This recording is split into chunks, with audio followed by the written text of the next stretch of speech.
ഫാമിലിയിൽ കണ്ടിരുന്ന ഒരു പ്രത്യേകത നമ്മൾ കണ്ടുകൊണ്ടിരിക്കുന്നത് പലപ്പോഴായിട്ട് നമുക്ക് ഒരു പാട്ട് കിട്ടിയാൽ അത് പാടും, ആ വഴിക്ക് പോകുന്ന ഒരു സാഹചര്യം കൊണ്ട് പലപ്പോഴായിട്ട്. പക്ഷെ ഇവിടെ നമ്മുടെ ഇപ്പോൾ നമുക്ക് ആൽബങ്ങളിലൊക്കെ അറിയാം പലപ്പോഴും പ്രണയം അല്ലെങ്കിൽ പ്രണയത്തിന്റെ പരാജയം വിജയം ഒക്കെ പാടുമ്പോഴും ഇവിടെ ഇപ്പോൾ ഭക്തിഗാനങ്ങളായിക്കോട്ടെ അല്ലെങ്കിൽ ഒരു മോട്ടിവേഷൻ ആയിക്കോട്ടെ, ഒപ്പം ഈ ബോധവൽക്കരണം കൂടി അത്തരം കാര്യങ്ങൾ കൂടി താങ്കൾ ഇടപെടുന്നു അല്ലേ? അതിന്റെ ഒരു പ്രത്യേകത അതെങ്ങനെയായിരുന്നു അങ്ങനെ ഒരു ഇതിലേക്ക് വന്നത്, ഒരു പോസിറ്റീവായിട്ടുള്ള ഒരു കാര്യം? നമ്മൾ ഇതിനു മുമ്പേ ചെയ്തിട്ടുണ്ടായിരുന്നു. നമ്മളൊരു ജന്നത്ത് 2 എന്ന് പറഞ്ഞൊരു വർക്ക് ഇറങ്ങിയിരുന്നു, ബന്ധങ്ങൾക്കൊരു വിലയില്ല എന്നിട്ട്. അതൊക്കെ അതിന്റെ വരികളൊക്കെ ആ ഒരു കുടുംബത്തിൽ ഉണ്ടാകുന്ന സംഭവങ്ങളൊക്കെ അങ്ങനെ ചെയ്തു. അപ്പൊ അത് ഇറക്കുമ്പോൾ തന്നെ നമ്മൾ അതിന്റെ കമന്റുകൾ നമ്മൾ നോട്ട് ചെയ്യും.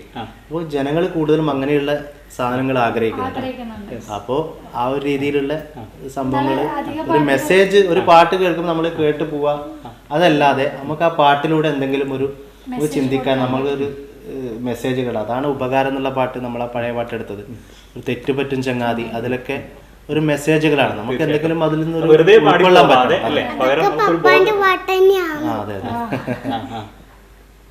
അതൊരു ഒരു പ്രത്യേകതയാണ്, കാരണം അത് നിങ്ങൾക്കുള്ള ഒരു സവിശേഷതയാണ് ഈ ഒരു നിങ്ങളുടെ ഒരു ടീമിൻ്റെ. എന്തായാലും അത്തരത്തിലെ കാര്യങ്ങൾ മുമ്പോട്ട് പോട്ടെ. ഇനി നമുക്ക് പ്രേക്ഷകർക്ക് നമ്മുടെ ഈ ഒരു പാട്ട് കൂടി കൊടുത്തുകൊണ്ട് അൽഹംദുലില്ലാഹ്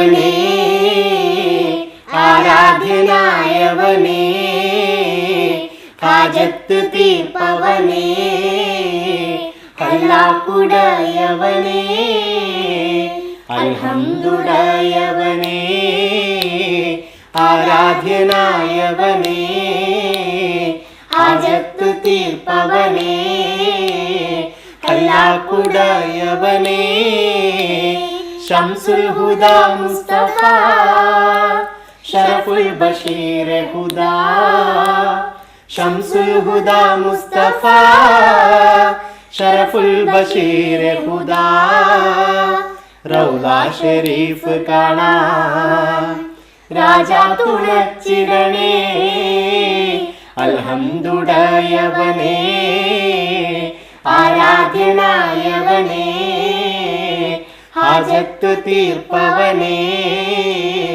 ഹല്ലാക്കുടയവനേ.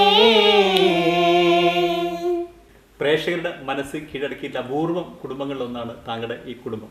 അപ്പോൾ ഇനിയും നിങ്ങളുടെ കലാപ്രവർത്തനങ്ങൾ കൊണ്ടും നിങ്ങളുടെ ഓരോ മികവ് കൊണ്ടും ഉയരങ്ങൾ ഇനിയും എത്തട്ടെ എന്ന് ആശംസിക്കുന്നു. ഈ ഒരു വിലപ്പെട്ട സമയം നമുക്ക് തന്നതിൽ നന്ദി. നമസ്കാരം.